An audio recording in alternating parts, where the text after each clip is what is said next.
Welcome to the Story Channel. Stories about a cheating wife, the gift she gave me hid a secret. How betrayal led me from failure to success. For as long as I could remember, writing novels had been my lifeline. Yet, no matter how much heart and soul I poured into my stories, success always seemed to elude me. Critics who read my work called it brilliant but overlooked, a label that was beginning to feel more like a curse than a compliment. After years of pouring myself into pages, I was starting to question whether my dream was worth the effort. My wife, Emily, seemed to understand my struggle better than anyone. On my birthday, she handed me a neatly wrapped box with a grin that was almost childlike. "Open it," she urged, her eyes glinting with excitement. Inside was a laptop. Not just any laptop, a near-new model that practically screamed efficiency and speed. "For your writing," she said, as if it were the most natural thing in the world. "I know you've been stuck lately, so I thought this might help you get back on track." I stared at the gift, torn between gratitude and guilt. Emily worked long hours, and I knew we didn't have the kind of money to splurge on gadgets. Yet here it was, her way of telling me she still believed in me, even when I struggled to believe in myself. "Thank you," I said, pulling her into a hug. "This means more than I can say." That evening, I sat at my desk, determined to make good on her belief in me. As I powered up the laptop, the screen felt like a fresh canvas, waiting for me to fill it with something meaningful. I transferred files from my old computer, organizing drafts, outlines, and half-finished manuscripts. I even jotted down ideas for a new project, my excitement slowly rekindling. Then, as I navigated through the new interface, a notification popped up in the corner of the screen, "Message received." Curious, I clicked on it. To my surprise, it wasn't my account. The Messenger app was already logged into Emily's profile. I hesitated, my hand hovering over the mouse. It felt wrong to invade her privacy. But then the preview of the message caught my eye, *, "Can't stop thinking about you. Last night was perfect." *. The name attached to the message wasn't familiar. My pulse quickened as a knot formed in my stomach. The tone of the message was intimate, too intimate for a casual friend. My mind raced with possibilities, each one more troubling than the last. I told myself to close the window, to respect her privacy, but my fingers disobeyed. Instead, I opened the conversation. The messages unfolded before my eyes, each one a blow to the gut. The sender's name was Adam, a name I didn't recognize, and the conversation between him and Emily was like a puzzle piece that didn't fit the life I thought we had. *, "Can't stop thinking about you.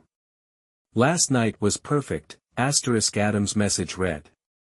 My stomach tightened as I scrolled up to see her response. "It's always perfect with you," she had written, followed by a string of emojis, a winking face, a red heart, and a bed. My vision blurred, and I could feel the blood rushing to my head. I told myself it couldn't mean what I thought it did. Maybe it was some sort of joke, an inside thing I wasn't privy to. But as I scrolled further, my hope of innocence faded. The messages were riddled with inside jokes, shared memories, and cryptic language that felt as though they were trying to keep something, or someone, hidden. My hands trembled as I pieced it together. The dates and times of their exchanges aligned too perfectly with Emily's absences. Her late nights at work, the business trips she claimed were mandatory, all of it now seemed like smoke and mirrors. One message stood out, *, "I'll bring the wine this time. Can't wait to see that dress again." The image of Emily, my Emily, dressed for someone else, laughing with someone else, made my chest tighten. Was this the woman who had kissed me on the cheek every morning, telling me to keep believing in my dreams? I closed the laptop, my mind racing. Denial whispered in my ear, trying to convince me that there could be a reasonable explanation. Emily had been stressed with work, maybe Adam was a friend helping her unwind. Maybe this was all one colossal misunderstanding. I wanted to believe that so badly I could taste it. But I knew I couldn't leave it alone. I reopened the laptop, my heart pounding as I clicked back into the app. If there was a truth hidden here, I needed to find it. I scrolled further, my nausea growing with every line of text. "You're my escape," one of her messages said.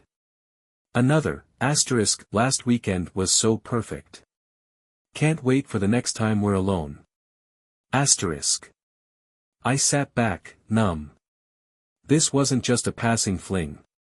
This was emotional, deeply personal.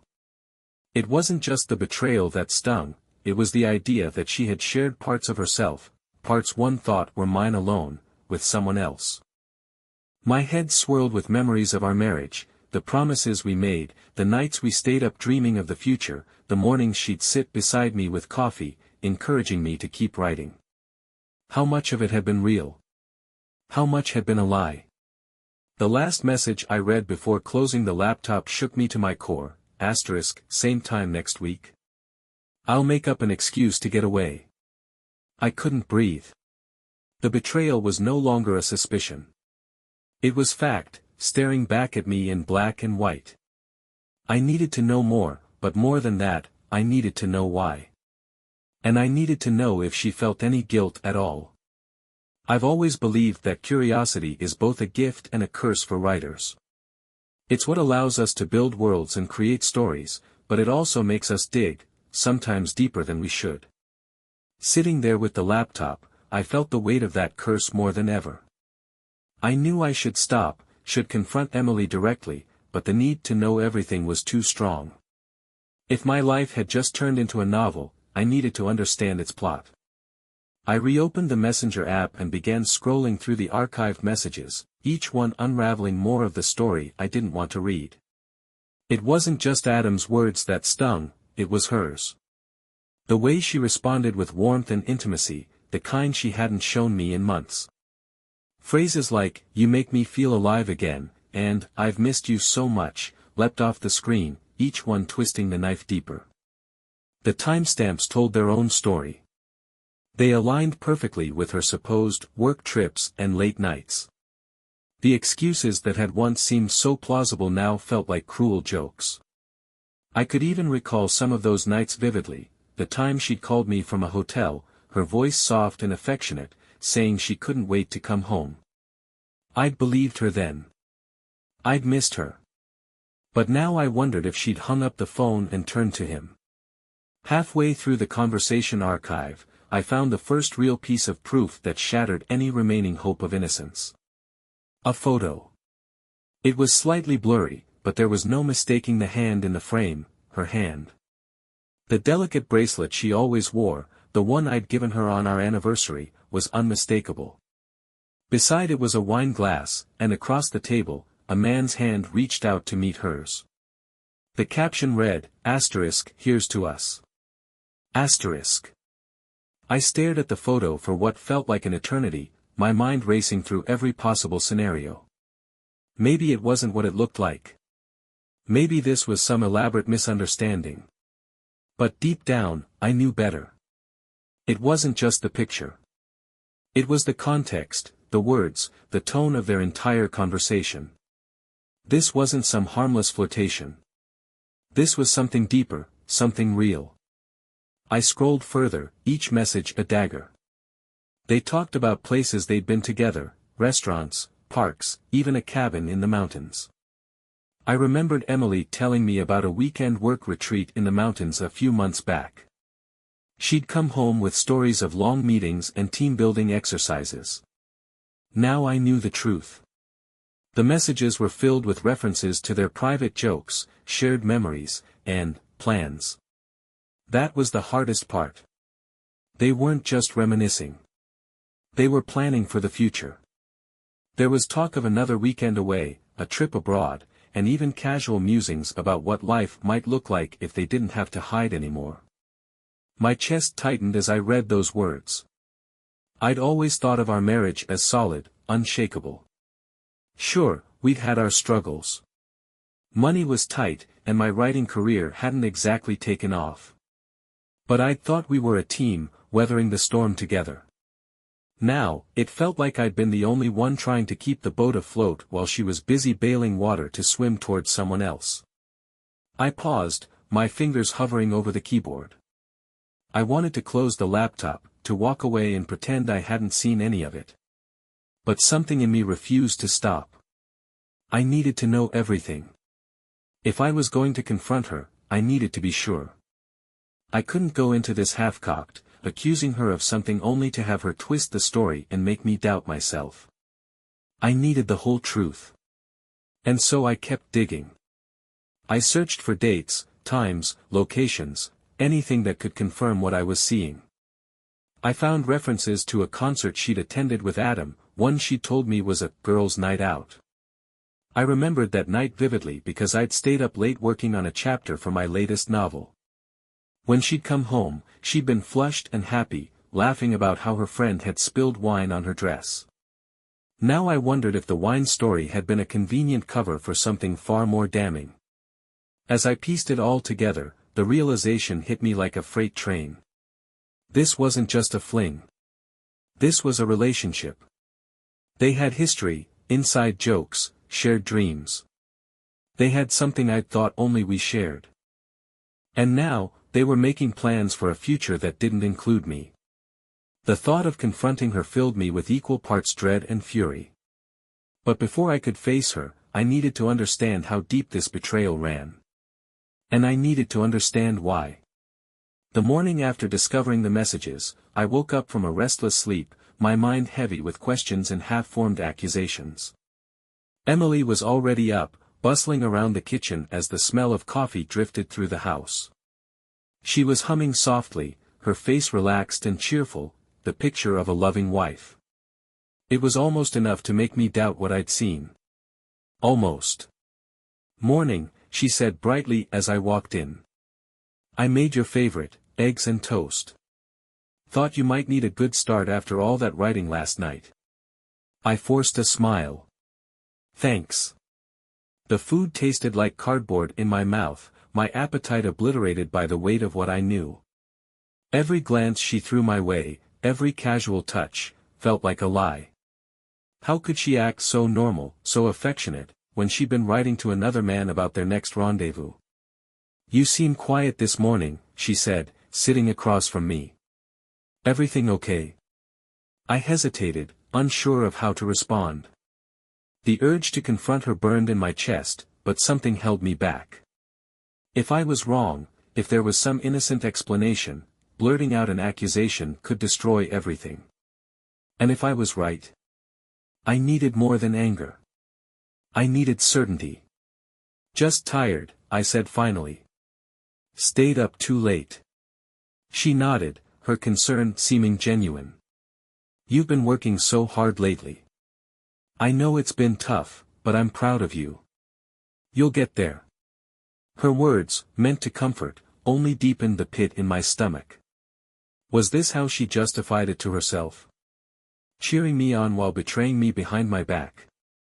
I swallowed hard and pushed the plate away, unable to finish. That day, I found myself replaying every moment of our recent months together, searching for signs I might have missed. The nights she came home late, claiming the office had been swamped. The weekends she said she needed me time to recharge. At the time, I'd accepted it all without question. Now, each instance felt like another piece of the puzzle falling into place. The doubt gnawed at me, though. What if I was wrong? What if there was an explanation I hadn't considered? The messages were damning, yes, but I hadn't seen them together. What if I confronted her and she turned it back on me, accusing me of invading her privacy or misinterpreting her words? By the time she came home that evening, I'd convinced myself to test the waters. I needed to know if she'd slip up, if there was any guilt hidden beneath her composed exterior. "How was work?" I asked casually as she kicked off her shoes and sank onto the couch. "Exhausting," she sighed. "It feels like I'm the only one pulling my weight these days." "That's rough. You should take a break soon. Maybe we could go somewhere, just the two of us." Her hesitation was subtle but unmistakable. "That sounds nice," she said, but her tone lacked enthusiasm. "I'll check my schedule." I nodded, pretending not to notice the slight tension in her voice. "By the way, I was organizing some files on the new laptop last night. It's really fast. Thanks again for getting it." Her smile faltered for a fraction of a second. "Of course. I'm glad you like it. I even saw a few things that weren't mine," I added lightly, watching her reaction carefully. "Must have been from when you used it before." Her eyes flickered with something I couldn't quite place. "Oh, yeah, I might have left some stuff on there. Nothing important." The words were too rushed, her tone too dismissive. My heart pounded as I pressed further. "There was a messenger app open. I didn't realize you used one." She froze for half a second before recovering. "Oh, that's just something for work. The team uses it for quick updates." Her explanation was smooth, almost convincing. But I'd seen the messages. I knew they had nothing to do with work. Still, I nodded, pretending to accept her answer. Confronting her now would be too easy for her to brush off. I needed more. That night, I lay awake beside her, my mind racing. The truth felt like a ticking bomb in the room, each second bringing me closer to the moment it would explode. I thought about our early years together, the love we'd shared, the dreams we'd built. I believed we were unshakable, that no matter what challenges came our way, we'd face them together. Now, I wasn't so sure. Had I been blind to cracks in our foundation? Or had she been hiding them, keeping me in the dark while she built a life with someone else? As the hours stretched on, a plan began to take shape. I couldn't let this fester, couldn't let her lies go unchecked. But I couldn't confront her without proof she couldn't deny. If my instincts were right, there would be more to find. And I was going to find it. I've often said that writing is like solving a puzzle, each piece slowly revealing the bigger picture. This time, though, the puzzle wasn't fiction, it was my life. And the pieces weren't fitting together the way I thought they would. If Emily was hiding something, it was my job to uncover it. And if I had one advantage, it was my ability to weave a story. That evening, after Emily had gone to bed, I sat at the desk in my study, the laptop glowing faintly in the darkness. The messenger app was still open, and another message from Adam had come through. It read, *, can't wait to see you. Same time this week. *. I stared at the screen, my pulse pounding in my ears. My initial instinct was to slam the laptop shut, but then a different thought emerged, one that chilled and emboldened me at the same time.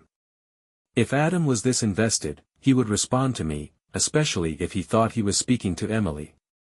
I placed my fingers on the keyboard, hesitating only briefly before typing, *, of course. I've been thinking about you too. Last week was perfect. *. I hit send, my heart hammering as I waited for his response. It came quickly. *, you're amazing. You make me feel like the luckiest guy in the world. *. The words felt like acid eating away at my insides. I clenched my fists, but I kept my tone light and engaging, mimicking Emily's style from earlier messages I'd read. *, so, what are you planning for us this time? Adam's reply was enthusiastic, even eager. *, I was thinking the cabin again. Just us, no distractions. Unless you have a better idea. *. The cabin. That was the retreat she'd mentioned months ago, the one I now knew had nothing to do with work. I pushed forward, carefully constructing my words. *, the cabin sounds perfect. I'll make up an excuse to get away. I stared at the screen, disgusted by what I was typing but unwilling to stop. I needed to know how far this had gone. Adam replied almost instantly, *, I'll bring the wine this time. Can't wait to see you in that dress again. *. My stomach turned. The dress. I knew the one he meant, a sleek, black number Emily had worn to what she'd claimed was a corporate dinner. I'd thought she'd looked stunning that night, even told her so. The memory, once cherished, now felt tainted. For hours, I combed through their messages, my fingers trembling as I pieced together their history. The lies spanned months, maybe longer. They'd met in secret, shared meals, and more. My mind raced with questions. How had I missed this? Why had she done it? And how long had she been planning to leave me, if that was her plan at all? But I couldn't let my emotions take over. Not yet. I needed more information, more proof. If this were a novel, I wouldn't let the climax come too soon. I'd build tension, gather all the clues, and prepare for the final reveal. I resolved to keep playing the part, to keep pretending to be Emily until I'd uncovered everything. The next day, I began digging into more than just the messages.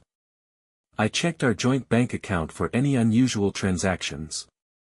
Sure enough, there were charges I couldn't explain, a pricey restaurant I'd never heard of, a hotel reservation during one of her supposed business trips, and a boutique known for its expensive lingerie, items I'd certainly never seen her wear for me.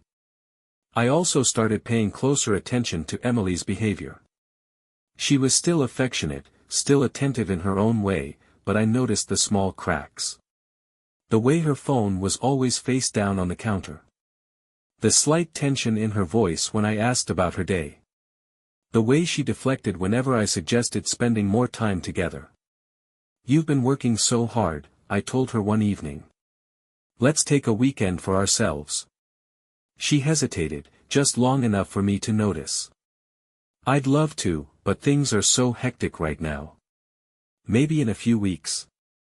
I nodded, keeping my expression neutral. "Sure. Whenever you're ready." Inside, I was boiling. She'd been ready to go to the cabin with Adam, but not with me. The realization hit me like a freight train. I wasn't just being betrayed, I was being replaced. That night, I stayed up late, crafting the next step in my plan. If Adam thought he was meeting Emily at the cabin, I'd make sure I was the one waiting for him. I'd use everything I'd gathered, the messages, the transactions, the lies, to confront her in a way she couldn't deny. For now, though, I needed to keep playing the part. The writer in me knew better than to rush the ending. If this was a story, I'd make sure it had a conclusion neither of them would forget. Over the next few days, I continued to unravel the web of lies that Emily had woven. Late at night, when the house was silent and my emotions had settled into a dangerous calm, I would open the Messenger app. The first few exchanges between Adam and me, still posing as Emily, were polite and filled with subtle flirtation. But then, his words began to sting deeper. "I feel like I've known you forever," Adam had written. Asterisk, "You make me feel alive in a way I've never felt before." Alive. The word grated on me, each letter a reminder of the passion Emily had shared with someone who wasn't me. What about us? What about our years of shared laughter, struggles, and dreams? But I couldn't let myself spiral into anger. Not yet. I needed him to trust me enough to reveal more. I typed back carefully, asterisk, "You mean so much to me. I don't know how I ever lived without you." Asterisk. His response came quickly, the eagerness in his tone palpable even through text. Asterisk, "I've been thinking about our future. Have you thought about, us, long term?" The message chilled me. This wasn't just a fling. He was thinking about the future. About being with her, my wife, permanently. I could feel the blood draining from my face as I reread his words. Had she thought about it too? Had she imagined leaving me for him? The idea made my hands tremble as I forced myself to reply. Asterisk, "I think about it all the time. But it's complicated." I stared at the screen, waiting. The minutes stretched on, each second a small eternity, until finally, his reply popped up. Asterisk, "I know it is. But I'd do anything for you. Just say the word." My stomach churned. This man, this stranger, was offering her the world while I was sitting in the shadows, unraveling the lies she had wrapped me in. But something about his words nagged at me. Who was Adam, really? Why was he so invested in Emily? And how had they even met? The next morning, I decided to find out. Using the information from his messages, I pieced together bits of his life. He wasn't entirely careful about what he shared. A mention of his workplace here, a reference to a favorite hangout there. It wasn't long before I had enough to start digging. Adam worked at a marketing firm across town, a mid-level manager in charge of client accounts. His social media was a carefully curated gallery of success, pictures of him in tailored suits, clinking glasses at corporate events, and vacationing in exotic locales. There were no signs of a wife or children, but plenty of photos with friends and colleagues, all of them flashing wide smiles. I found a post from a few months ago that stopped me cold. It was a picture of him at a cabin in the mountains, captioned, "The perfect weekend getaway." The cabin. The one Emily had talked about. The one they'd planned to revisit. My hands clenched into fists as I stared at the screen. It was one thing to imagine their affair, to see it play out in text messages and my mind. But seeing proof, visual proof, made it all too real. The two of them had been there, together, building memories in a place she had lied to me about. That evening, I continued my correspondence with Adam, pushing the conversation subtly toward how they had met. He was more than willing to share. "That night at the conference was fate," he wrote. "You looked so beautiful, standing there with that glass of wine. I couldn't take my eyes off you." Conference. Emily had mentioned a conference last year, one she said was vital for networking. She'd even shown me the glossy program brochure, filled with seminars and keynote speakers. She'd come home glowing, full of stories about the sessions she'd attended. I'd been proud of her then. Now, I felt like a fool. "I can't believe it's been almost a year," I typed, fishing for more details. "I know," he replied. Meeting you was the best thing that ever happened to me. You changed my life." My grip on the laptop tightened. She had changed his life, while she had systematically dismantled mine. Later that night, I stood in the doorway of our bedroom, watching Emily as she slept. Her face was serene, her breathing steady. She looked so innocent, so untouched by the storm she'd unleashed in my heart. For the first time, I wondered if I'd ever really known her. Who was this woman I'd built my life around? Was she the loving partner who'd encouraged my dreams, or the stranger who'd laughed with Adam at a cabin in the mountains? And more importantly, how long had she been both? The answers felt just out of reach, tantalizing and maddening. But one thing was clear, I wasn't done digging. Not yet. As the days passed, my obsession with uncovering the full extent of Emily's betrayal grew. I couldn't let go of the image of her laughing with Adam at that cabin, a place that now symbolized everything she had hidden from me. Every memory we'd shared began to feel suspect. Was she texting him while I was reading her drafts of my novels? Was she planning their next meeting during our quiet evenings on the couch? The questions wouldn't stop. That evening, I took another dive into the Messenger app. Adam's words painted a picture of someone deeply invested in Emily, someone who believed he had a future with her. His confidence was unnerving, as if he were so certain of her love that he didn't consider me an obstacle. He didn't mention me, not once. It was as though I didn't exist in their world. I typed carefully, "It's been harder to keep this from him. Sometimes I wonder if he knows." Adam replied almost immediately. "You're too smart to let that happen. Besides, he's so caught up in his own little world, I doubt he even notices." The arrogance in his words stung more than I expected. Was that how she saw me too? A distracted dreamer too absorbed in my books to notice his wife slipping away? I fought the urge to smash the laptop, forcing myself to stay calm. This wasn't the time to lose control. I needed to stay focused. Later that night, while Emily was in the shower, I went through her phone. It was risky, but I couldn't stop myself. Her messages with Adam had been deleted, no surprise there, but there were other clues.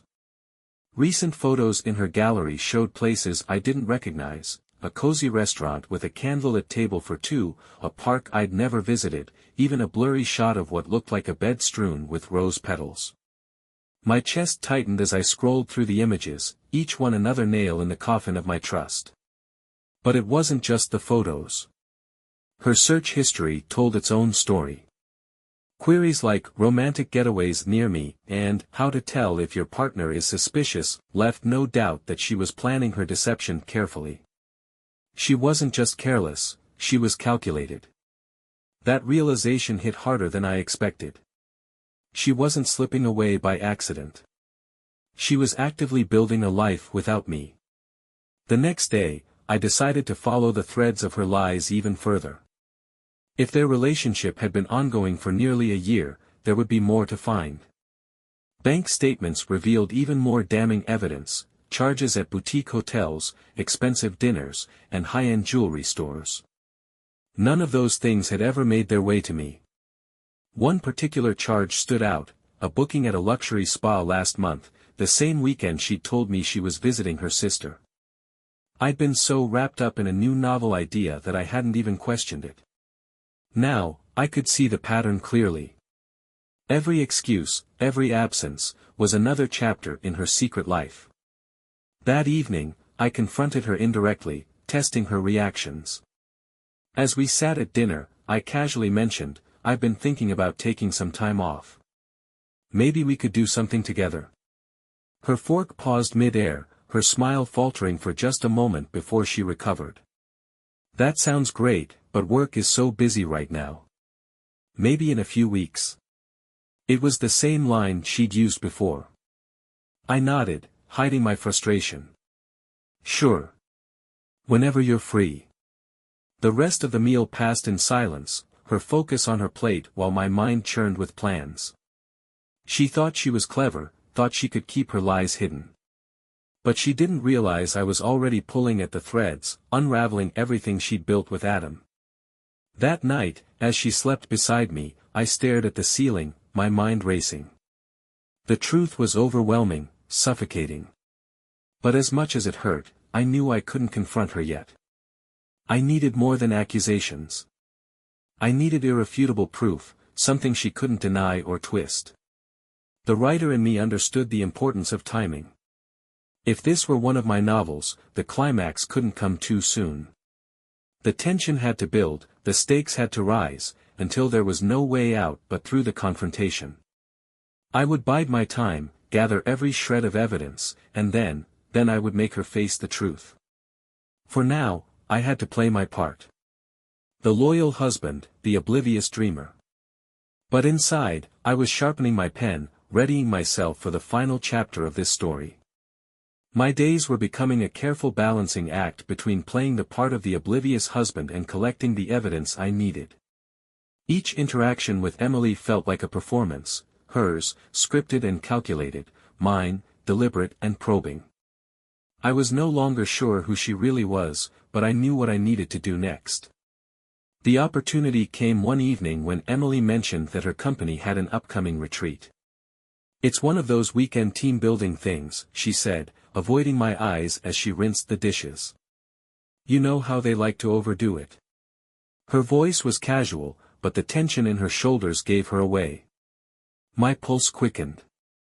This wasn't just a work event, it was another rendezvous. Adam's cabin flashed in my mind, the proof of their previous tryst still fresh in my memory. I decided to push her just enough to confirm my suspicions. "Where's the retreat this time?" I asked, keeping my tone light. "Up in the mountains," she said, her answer almost too quick. "Some lodge they've rented out." I nodded thoughtfully. "Sounds nice. Maybe we should plan a mountain trip soon, just the two of us." Emily froze for a split second before forcing a smile. "That'd be great," she said. "When things settle down at work." Her deflection was almost laughable now. But I didn't press further. Instead, I decided to use her lie to my advantage. If she thought I believed her, she'd be less cautious. That night, while she slept, I returned to the Messenger app. Adam had sent another message, * everything set for the weekend. Can't wait to see you. *. I typed back, pretending to be her, * me too. I'll leave Friday after work. *. His reply was immediate, * I'll have the cabin ready. You deserve to relax. *. The mention of the cabin confirmed everything. They were using the same place again, their secret hideaway. My chest tightened, but I forced myself to focus. This wasn't the time for anger. It was the time for strategy. The next day, I made my own plans. I told Emily I'd be working late on Friday to finish up a pitch for a client. She barely blinked, offering a distracted, "Good luck with that," before heading out the door. I watched her leave, a mix of sadness and determination settling over me. As soon as she was gone, I called a private investigator. I'd been debating whether to bring someone else into this, but I realized I couldn't handle it alone. If I confronted Emily without solid proof, she'd find a way to twist the story. The investigator, a sharp-eyed woman named Claire, assured me she'd have everything I needed by the end of the weekend. "We'll get pictures, timestamps, the whole package," she said confidently. "You'll have your answers." Friday evening arrived, and Emily's act was impeccable. She kissed me on the cheek before heading out, her overnight bag slung casually over her shoulder. "Don't work too hard," she said with a smile that no longer reached her eyes. I watched her drive away, the weight of her betrayal settling over me like a lead blanket. But instead of wallowing, I grabbed my phone and texted Claire. * She's on her way. *. That night, I couldn't sleep. I paced the house, my mind cycling through every possible scenario. Would she deny everything when confronted? Would she try to blame me for her choices? And what about Adam? Would he fight for her, or would he slink away when faced with the truth? At 2 a.m., my phone buzzed. It was Claire. * We've got them. They're at the cabin. Call me in the morning. *. The message was both a relief and a gut punch. The proof I'd wanted was now in my hands, but it came at the cost of my marriage, my trust, and the life I'd thought we were building together. The next morning, Claire sent me the first batch of photos. They were crystal clear, Emily and Adam unloading groceries from his car, laughing as they carried bags into the cabin. Another shot showed them sitting on the porch, glasses of wine in hand, their bodies angled toward each other with unmistakable intimacy. And then there was the final image, the one that broke me, Emily leaning in to kiss him, her hands resting lightly on his chest. I stared at the photos, my hands shaking. There was no room for doubt anymore. She had chosen him over me, over everything we'd built. But even in my heartbreak, a part of me felt vindicated.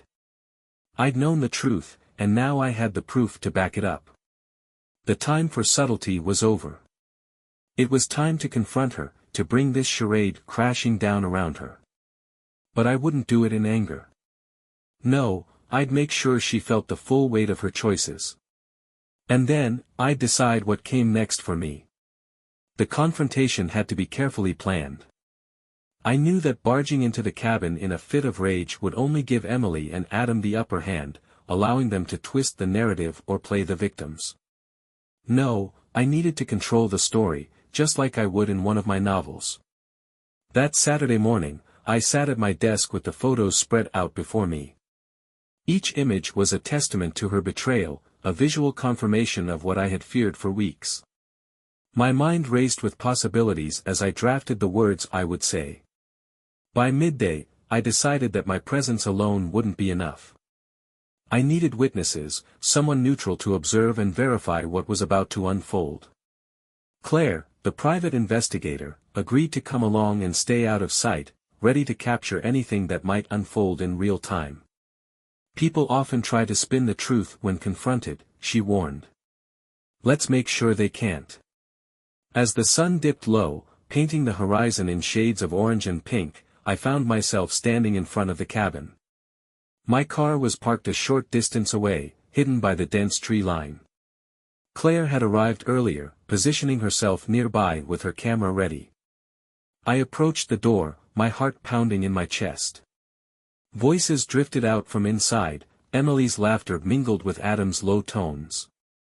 It was a sound that once would have made me smile. Now, it only twisted the knife in my gut. I knocked sharply, the sound cutting through the idyllic scene. The laughter stopped. For a moment, all I could hear was the rushing blood in my ears. Then, the door opened, revealing Adam.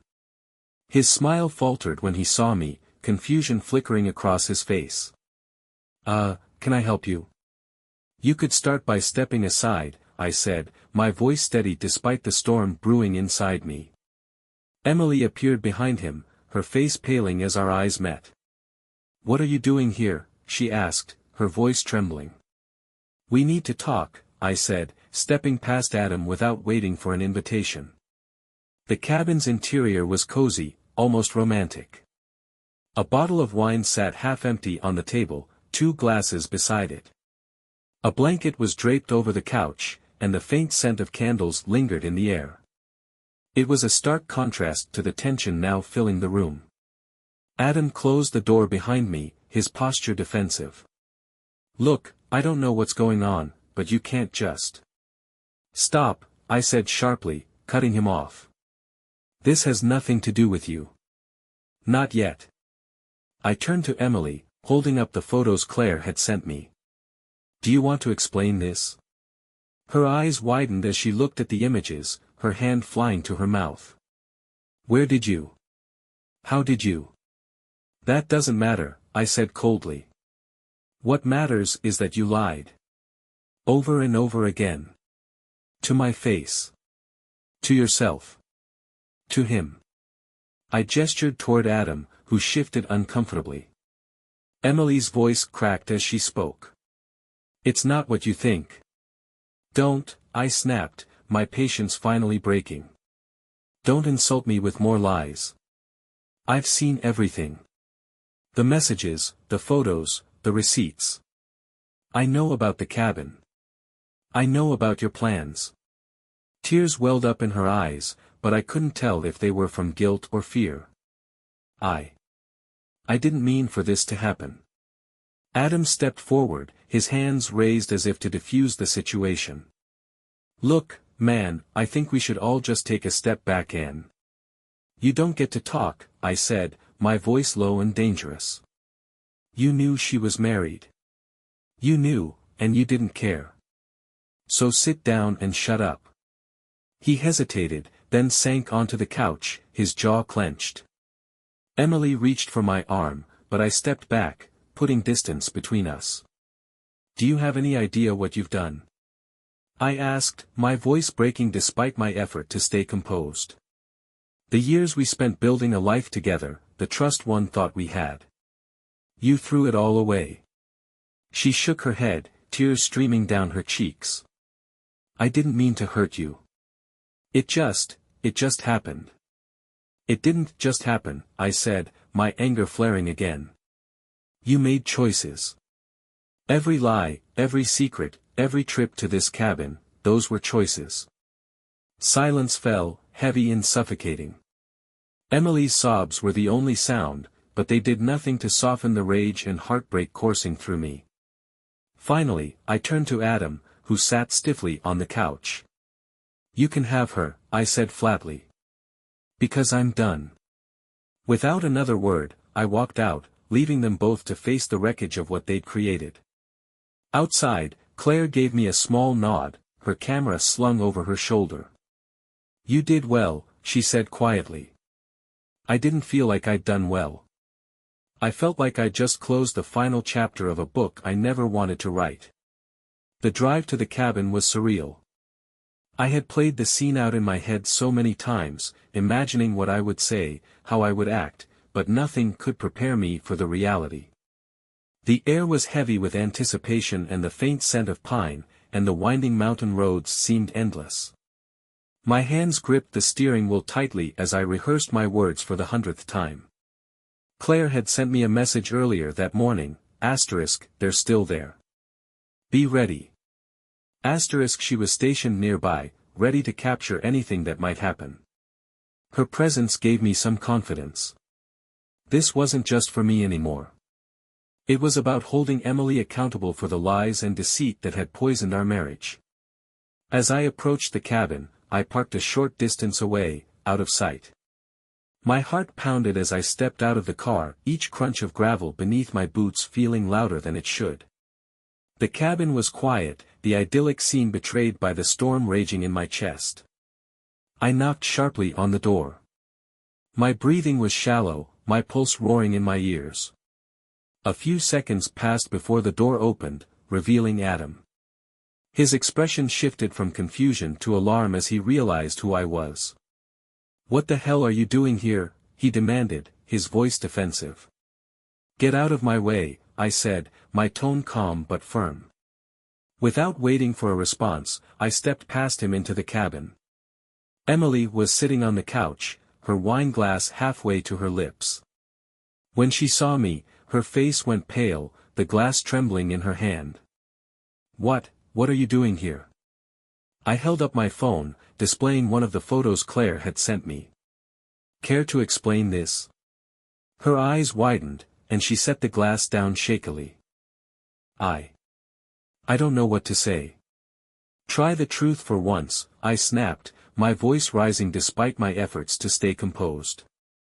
"You've been lying to me for months." "Months, Emily. Do you have any idea what you've done?" Adam stepped forward, his posture tense. "Look, man, maybe we should all calm down and talk this out." I turned on him, my glare sharp enough to cut. "You don't get to talk. You've done enough." He raised his hands in mock surrender but stayed silent, retreating slightly as I turned my attention back to Emily. "Was any of it real?" I asked, my voice breaking. "The years we spent together, the plans we made? Or was I just a convenience until something better came along?" Tears streamed down her face, but they didn't move me. "I never meant to hurt you," she said softly. It just happened." "That's not good enough," I said, shaking my head. "You made choices, Emily. You chose to lie, to cheat, to throw away everything we built." The confrontation stretched on, every word another wound reopened. Adam tried to interject once more, but I silenced him with a look. Emily's apologies came in a torrent, but they felt hollow, rehearsed. She spoke of feeling trapped, of wanting something more, but it all sounded like excuses to me. "You should have talked to me," I said finally, my voice heavy with exhaustion. "If you were unhappy, if something was missing, you should have told me. Instead, you destroyed everything in secret." She sobbed, but I couldn't bring myself to comfort her. The love I'd once felt was buried beneath layers of anger and betrayal. Eventually, I walked out of the cabin, leaving them both behind. Claire was waiting by her car, her expression unreadable as I approached. "You okay?" she asked. I shook my head. "Not yet." "I got everything," she said, patting the camera slung over her shoulder. "Photos, audio, even a video of the confrontation." "Good," I said, my voice hollow. "I'll need it." As I drove away, the weight of what had happened began to settle over me.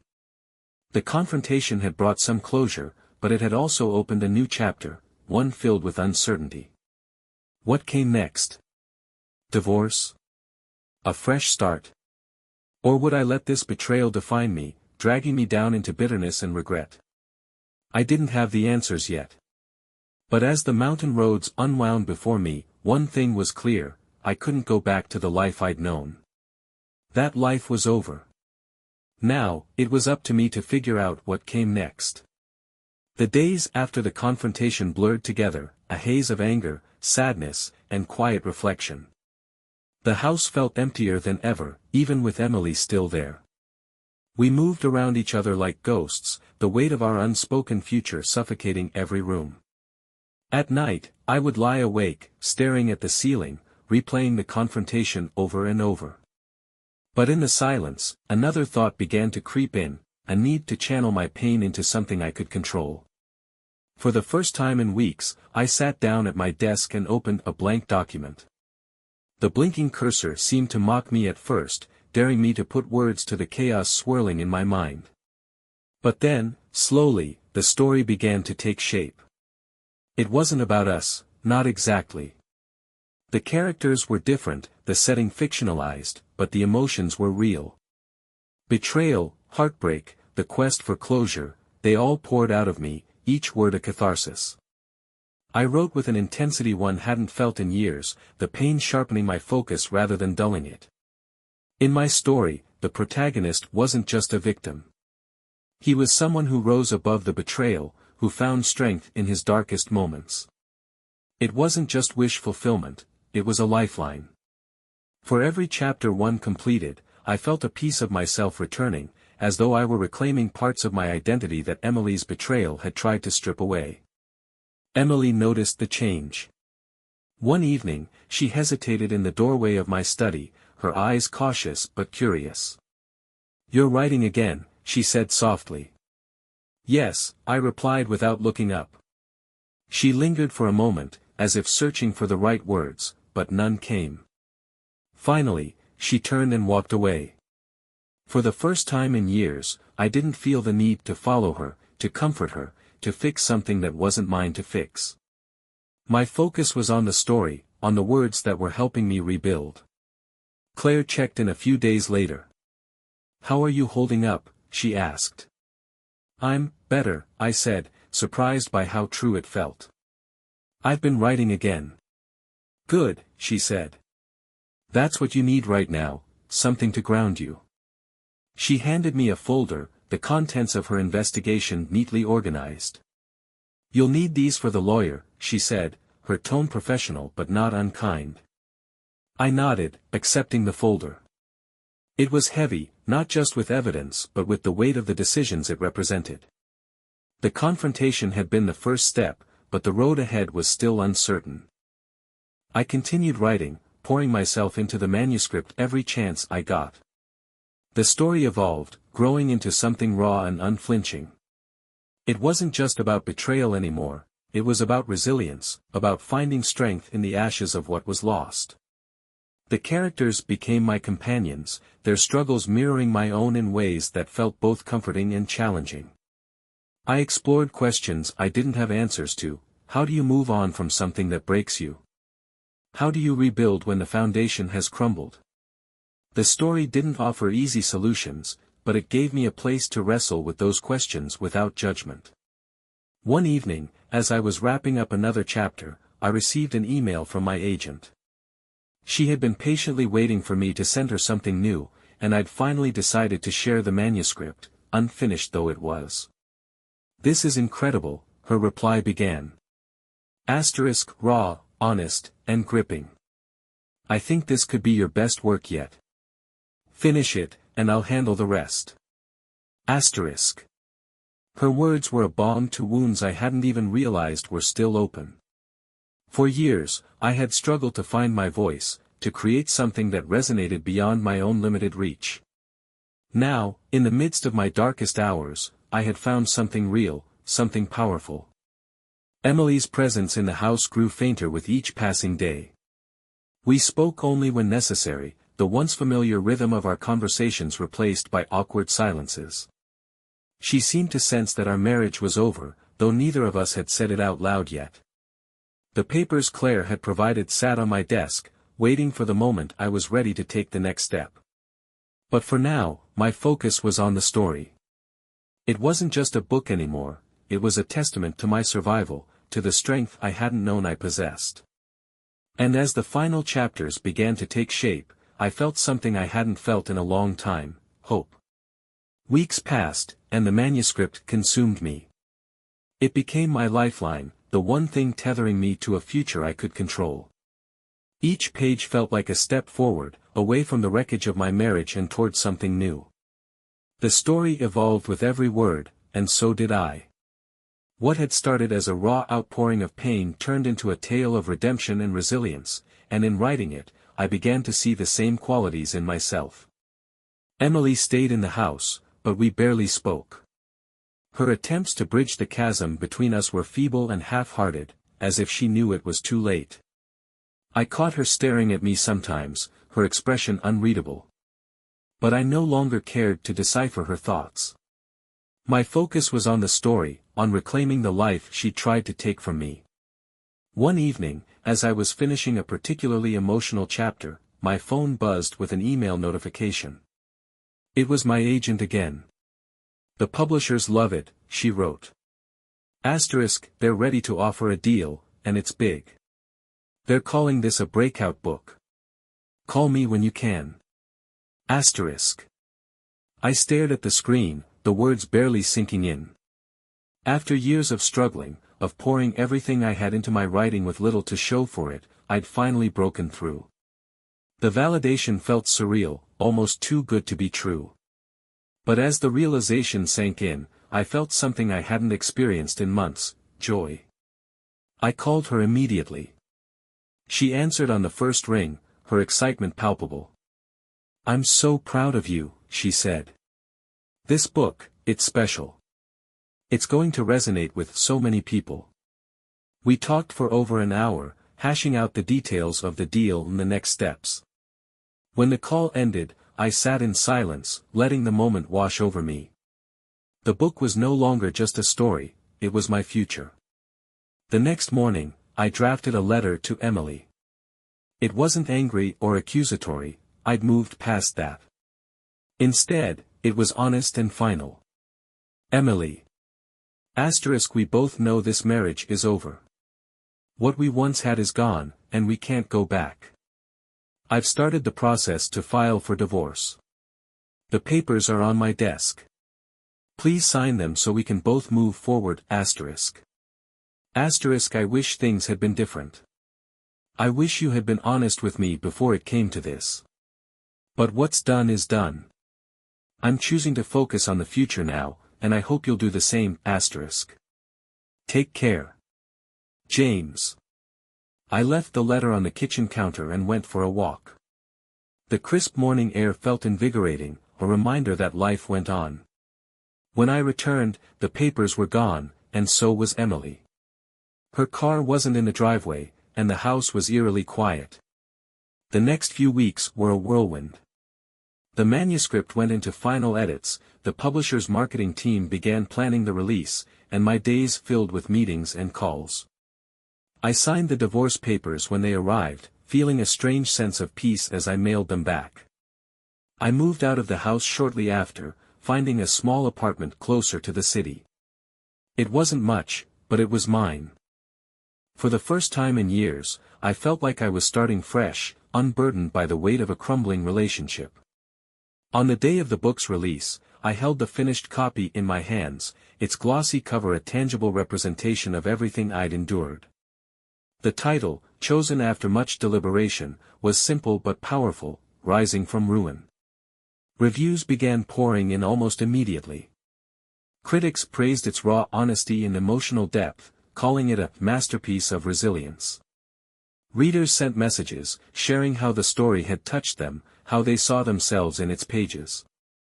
The book climbed the bestseller lists, each milestone another affirmation that I'd turned my pain into something meaningful. Financial stability followed, but more importantly, I felt a sense of purpose that had eluded me for years. One afternoon, as I sat in my new apartment, a message popped up on my phone. It was from Claire. Congratulations on the book. You earned this. I smiled, typing back a quick reply. Thank you. Couldn't have done it without you. Her response came almost immediately. You could have. You just needed to remember who you are. Her words stayed with me long after the conversation ended.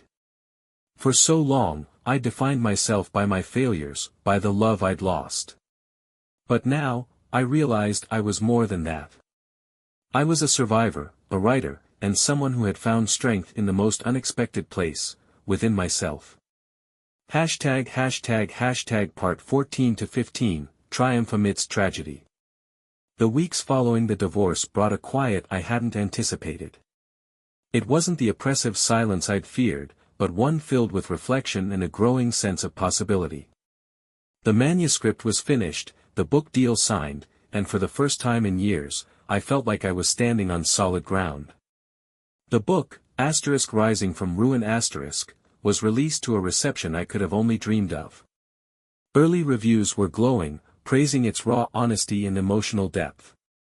Readers connected with the protagonist's journey, flooding my inbox with messages of gratitude and shared stories. It was overwhelming, but in the best way. I remember the first time I saw the book in a store. It was surreal, seeing my name on the cover, surrounded by other titles. A small crowd had gathered near the display, some flipping through the pages, others nodding as they read the blurb. I stood back, watching, a quiet pride swelling in my chest. The success of the book brought changes I hadn't expected. Invitations for interviews and speaking engagements started pouring in. My once-empty calendar filled with events, each one an opportunity to share my journey and connect with others.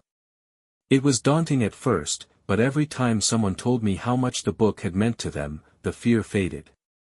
Financial stability followed, another unexpected but welcome change.